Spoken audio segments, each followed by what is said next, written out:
उसे दुनिया का सरदार और जहान का खुदा कहा, और उसने कहा इस जहान के खुदा ने उनकी अक्लों को क्या कर दिया है? अंधा कर दिया है। वो सुनते हुए सुनते हैं और देखते हुए नहीं देखते हैं। अजीजों, हम खुदा के कलाम मुकद्दस में से ये बात सीखते हैं कि वो अभी भी अपनी जो है वो पावर में है, और जो उसका ऑफिस था वो भी वापस नहीं लिया गया। तो कब लिया जाएगा? उस वक्त लिया जाएगा जब खुदावंद यीशु मसीह दोबारा वापस इस दुनिया में आएंगे। और मुकाश का किताब में लिखा है कि वो इब्लीस और बड़ा हैवान और झूठा नबी आग और गंधक की झील में डाल दिए जाएंगे, फिर उसका काम जो है वो खत्म हो जाएगा। असी तो हम खुदावंद के कलाम में से ये बात जो है वो सीखते हैं कि हम जमीन पर इस मंजर को देखेंगे, ये जमीन के मंजर देखेगी, और खुदावंद यीशु मसीह की फतहमंद आमद का मंजर देखेगी, और फिर हम जो इस जमीन जो है, इस जमीन पर वाले रहने वाले लोग मसीह की कलीसिया की फतह को देखेंगे और शैतान की शिकस्त को देखेंगे। यानी ये मंजर इस जमीन पर खुदा के लोग देखेंगे, ये जमीन देखेगी, और उसके बाद बाइबल मुकद्दस में लिखा है कि तू उम्र भर क्या करेगा? खाक चाटेगा, और फिर उसकी जो डाइट होगी वो जमीन की डस्ट होगी। और अजीजों, हम खुदावंद के कलाम मुकद्दस में से ये बात सीखते हैं कि वो ताकतवर है, वो पावरफुल है, उसकी नेचर में क्या है? He is still in a power. हमने कौन से सेफ्टी मेजर इसके लिए लिए? हमने उससे बचने के लिए, अपनी हिफाजत के लिए कौन सी तदबीरें की हैं? क्योंकि जब जंग होती है, जब इस दो मुल्कों की जंग का आप जिक्र सुनते हैं, तो आप कहते हैं दोनों मुल्क जो हैं, दोनों मुल्कों की अफवाज जो है, दोनों मुल्कों के जो शहरी होते हैं, वो अपने बचने के लिए तदबीरें करते हैं, मोर्चे बनाते हैं, छुपने का जो है वो जगह जो है वो ढूंढते हैं कि कहां हम जो है वो महफूज हो जाएंगे। हमने क्या किया है? क्योंकि हमारा दुश्मन जो है उसके बारे में लिखा है कि वो बड़ा ताकतवर है। ये बाइबल मुकद्दस की तालीम है। और अजीजों, हमने उसके लिए क्या क्या तदबीरें की हैं? हम उसके मुकाबले के लिए खड़े हैं, क्योंकि याकूब के खात में लिखा है उसका मुकाबला करो तो वो तुमसे क्या करेगा? भाग जाएगा। हम उसके मुकाबले में खड़े हैं, और मुकाबला करने के लिए क्या वो ताकत हमारे पास है, वो हथियार जो है वो हमारे पास है जिससे हम उसका मुकाबला कर सकते हैं। इसलिए के खात में पौलुस रसूल ने उन हथियारों का जिक्र किया तो शरीर का मुकाबला करने के लिए सारे हथियार जो है वो क्या करो? पहन लो। या फिर हम लापरवाह है, वी आर एक्टिंग केयरलेसली, हम लापरवाह हो गए, कोई परवाह नहीं क्या हो रहा है क्या नहीं हो रहा है। क्योंकि जब जंग होती है ना, तो बात हालात ऐसे भी होते हैं कि लोग केयरलेस होते हैं और लोगों को पता ही नहीं होता। 9/11 के वाकया के लिए ये कहा जाता है गवर्नमेंट, अमेरिकन गवर्नमेंट CIA जो थी वो केयरलेस थी, उन्हें कोई परवाह नहीं थी। मैं पिछले दिनों में किताब पढ़ रहा था द रेवोल्यूशन, और उसमें एक जनरल का बयान है, उसने ये कहा कि अमेरिकन CIA उस वक्त भी उन्होंने नेग्लिजेंसी की, आज भी वो नेग्लिजेंसी से काम जो है वो ले रहे हैं। जब कुछ हो जाता है फिर वो भागना शुरू कर देते हैं, और उस वक्त तक काम जो है वो हो चुका होता है। और वो जनरल इराक में जो है उसने कमांड की है, उसने अपनी स्टेटमेंट जो है उस किताब के अंदर उसकी स्टेटमेंट मौजूद है, अंडर द रेवोल्यूशन।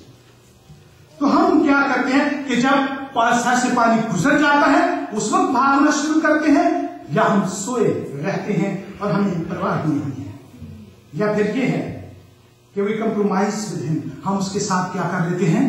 कंप्रोमाइज कर लेते हैं। क्योंकि बाज दफा ये लोग होता है कि जो ताकतवर होता है कमजोरों से क्या कर लेता है? कंप्रोमाइज कर लेता है, और वो कहता है मुझे अपनी जान तो बचानी ही है। हम किस मुकाम पर खड़े हैं? हम उसके मुकाबले के लिए तैयार हैं, या हम केयरलेस हैं, या हम उसके साथ कंप्रोमाइज किए हुए हैं, या फिर हम उसके एलाय हैं, या फिर हम उसके इत्तेहादी हैं। ये चार बातें जो है वो मेरे लिए और आपके लिए जो है वो चैलेंज है कि हम किस मकाम पर खड़े हैं। हम उसके मुकाबले के लिए तैयार हैं, या हम सुस्ती, लापरवाही और गफलत में हैं, या हमने उसे कंप्रोमाइज कर लिया है, या हम उसके इत्तेहादी जो है वो बन गए हैं। हम कहां पर खड़े हैं? जो तीन हालतें हैं, केयरलेसनेस और फिर कंप्रोमाइज और फिर उसके एलाय बन जाना, ये ना समझें कि अगर हम लापरवाह और सुस्त रहेंगे तो शायद हम बच जाएंगे। ऐसा नहीं होगा, क्योंकि लिखा है ना, और लोग कहते भी हैं कि जब बिल्ली आती है तो कबूतर क्या करता है, वो अपनी आंखें जो है वो बंद कर लेता है कि खतरा जो है वो क्या हो गया है, टल गया है। तो क्या खतरा टल जाता है? खतरा वहां क्या होता है, मौजूद होता है। और चीजों अगर हम उसके साथ कंप्रोमाइज कर लेते हैं तो क्या वो हमें छोड़ देगा? वो हमें हरगिज़ नहीं छोड़ेगा। और अगर हम उसके एरा बन जाते हैं तो जंग जब वो जीत, अगर वो जंग उसने जीती तो नहीं है, लेकिन उसकी ख्वाहिश क्या है कि मैं जंग क्या करूंगा, जीतूंगा, तो उस हालत में भी तबाही और बर्बादी है। एक ही जो हल है वो ये है कि हम उसके मुकाबले में क्या हो जाए, साबित कदमी के साथ हो जाए और उसका मुकाबला करें, और फिर वो क्या होगा, भाग जाएगा। खुदावंद यीशु मसीह ने साबित कदमी का सबूत दिया और लिखा है कि उन आजमाइशों के बाद इब्लीस उसको छोड़कर चला गया। और इसीलिए लिखा है कि उस पर गालिब आओ, मैं उस शरीर पर गालिब आया। अजीजों, हमारी ये जंग जो है जारी है। We are still in state of war, and इब्लीस जो है उसके बारे में मैंने कहा कि स्टिल इन पावर, और वो कोशिश कर रहा है। वो पूरी कोशिश की, वो अनथक कोशिश है उसकी। हम थक जाते हैं, हम जब दुआ करके थक जाते हैं, खुदा के कलाम को पढ़ते हैं थक जाते हैं, खुदा की बंदगी उसकी इबादत करते हैं हम थक जाते हैं, हम वर्शिप करते हैं थक जाते हैं, उकता जाते हैं। बात दफा लोग कहते हैं आज इन्हें संडे चट के आज नहीं कर दे, फिर हर रोज दुआ करेंगे आज दुआ नहीं कर दे, तो हम थक जाते हैं, हम उकता जाते हैं, हम हार जाते हैं। लेकिन अजीज ना थकता है और ना हारता है। तो चाहिए ये कि हम खुदा को जो है अपना लें, उसके बेटे यीशु मसीह को अपनी जिंदगी में काम करने दें, खुदा के पाक रूह को अपनी जिंदगी में काम करने दें, क्योंकि एक ही ताकत है जिसके बारे में ज़बूर 121 में लिखा है कि तेरा खुदा जो है वो ना ऊँगता है और ना सोता है। हम उस खुदा को जो है अपनी जिंदगियां दे दें जो ना ऊँगता है और ना सोता है, तब आप इब्लीस का मुकाबला कर सकेंगे और उसके मुकाबले में कायम रह सकेंगे। बात दफा ये होता है कि जब एक दफा कायम हो जाता है ना, तो फिर वो परवाह नहीं करता तो मैं कायम हूं। पौलुस रसूल ने कहा खबरदार जो अपने आप को कायम समझता है कहीं गिर न जाए।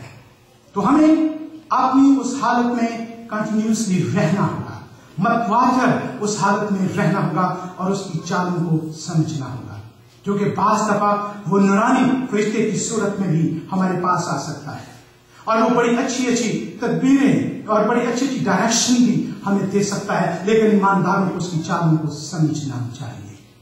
अजीजों, हम खुदावंद के कलाम में से ये बात सीखते हैं, दुआ करनी चाहिए कि खुदावंद रूहों का इम्तियाज हमें दे, रूहों को परखने की ताकत जो है वो हमें दे। और बास दफा वो हमें कहता है कि जो कुछ आप है ना वो और कोई नहीं है। यही बात उसने हवा को कही थी कि खुदा नहीं चाहता कि इस फल को खाने के बाद आप खुदा की मानद बन जाए। अजीजों, इन बातों पर गौर करें। और ये जो चार बातें मैंने आपके सामने रखी हैं कि हम उसके मुकाबले में खड़े हैं या हम केयरलेस हैं या हम उससे कंप्रोमाइज कर लिया है या हम उसके अलाए हैं। हम कहां खड़े हैं, हमारा मकाम कहां पे है, ये मकाम आपको ढूंढना होगा। और जब आप अपने मकाम को ढूंढ लेंगे ना, तो आपका मकाम कहां है, और फिर आप ये देखेंगे कि इसके नताइज क्या है, तो फिर आपको इल्म होगा कि हमें किस तरफ जो है वो जाना होगा और किसे हमें अपनी जिंदगियां देनी होंगी और हमें किसका इत्तेहादी बनना होगा।